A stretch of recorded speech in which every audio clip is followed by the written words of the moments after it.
Jimmy, you came out here, you got the win. That was the big question. Can Jimmy get that first playoff win? What about the way you guys came out here and performed? Yeah, I thought, talk about total team effort. It was just defense dominated, special teams made some plays.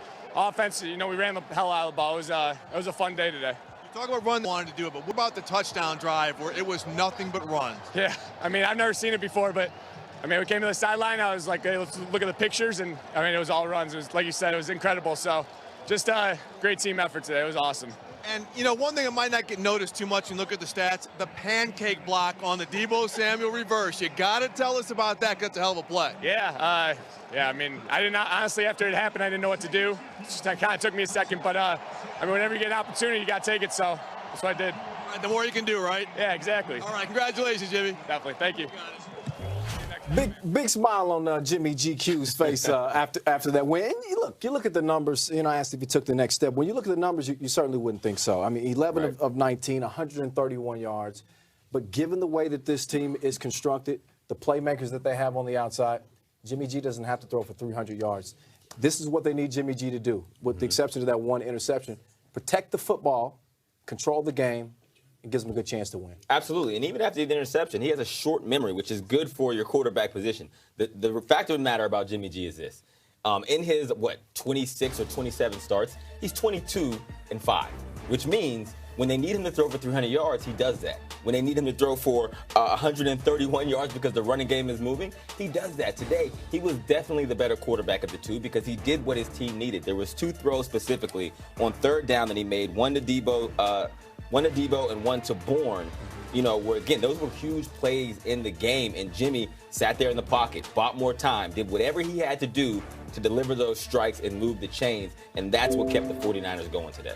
Yeah, we just showed that highlight right there. That was the 3rd and 12, I think, right here. Yep. The play before that, where he felt the rush a little bit, but didn't panic, and just I feel like every time you see Jimmy G in the pocket, he looks cool. He looks calm. There's no panic in him. That's him. And that was the play that Deebo Samuel fought for the first down. So, he's made each one and every one of those throws. But when you run the ball for 185 yards, you do it on the ground. Yeah. Guess what? You feel good. Yeah. You say, what? It's not all on me. So, I think this was clearly a total win, a total team win. Yeah. Offensively, they did a great job. They were very balanced. But when you look at the defensive side of the ball, they gave them the short field. Yeah. With the interception, the muff punt, all of a sudden they get the ball on the 10-yard line. It's life is good. There you go. Speaking of blocks, how about Jimmy G's blocking this game? The pancake on Anthony Barr. I like it. He used his hands right here on the reverse. Look at this. Come on, you're in the way, Got a Jimmy finish G. right there. I think he might have stepped on his toe. That's the old boxer move right there. If you step on their toe, look at that. Yep. I don't know, his man. left foot. Watch his left foot, clips his foot. But I tell you, if the Vikings had won this game, Anthony Barr would have heard it in the team meeting room. Hawk, this. He would have gotten all kinds of heat.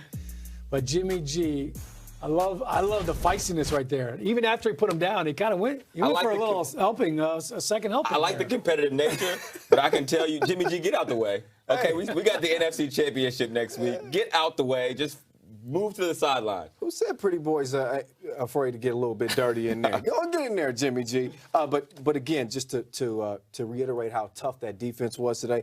In the Super Bowl era, fewest rush yards allowed, fewest total yards allowed by this 49ers defense. Hats off to Robert Saleh and company and what they were able to do. As a matter of fact, let's look a little bit deeper into what they were able to do. And again, total yards allowed in a playoff game in the Super Bowl era, record-setting day for Robert Saleh and company. And if you notice, guys, they won Super Bowl both the other years. Yeah, man. Look, Saleh versus Stefanski, and as a Browns guy, that's what I was looking for, right? Yeah. I was looking to see who would get the better of the two. Saleh, by far and away, was bullying the Vikings offense with the way they provided pressure, stopped the run, defensive back, turnover, every which way. They deserve the most credit and the game ball for this game because they put them in that position. Sean, better matchup for this 49ers team, Packers or Seahawks? That'll be the late game tomorrow. Yeah, I think if you're a 49ers fan, you'd much rather see, I think it's tough because they don't want to see a divisional opponent. Right, no. You don't want to play them the third time because for Seattle, they split it. But I feel like the Green Bay Packers, this is the most balanced Green Bay Packers team we've seen in a long time. All right, it's not just Aaron Rodgers. Now it's Aaron and Aaron. Aaron Jones has taken over, and this Packers defense is legit. So, I think the 49ers, I think the way that they're built right now and the way that they're playing, I don't think they're scared of either team. Russell Wilson, he has been running for his life this season. And the fact that they have gone this far in the playoffs is a testament to him and how athletic he is and how he's able to escape danger over and over and over again. Yeah. But I don't know if Seattle has the firepower offensively to keep up with this 49ers offense again. Yeah. Danger Russ has never won at Lambeau Field. We'll see what happens tomorrow in that game. But as for here and as for now, it is the 49ers beating the Vikings 27-10. We're going to take our first time out here on Game Day Highlights.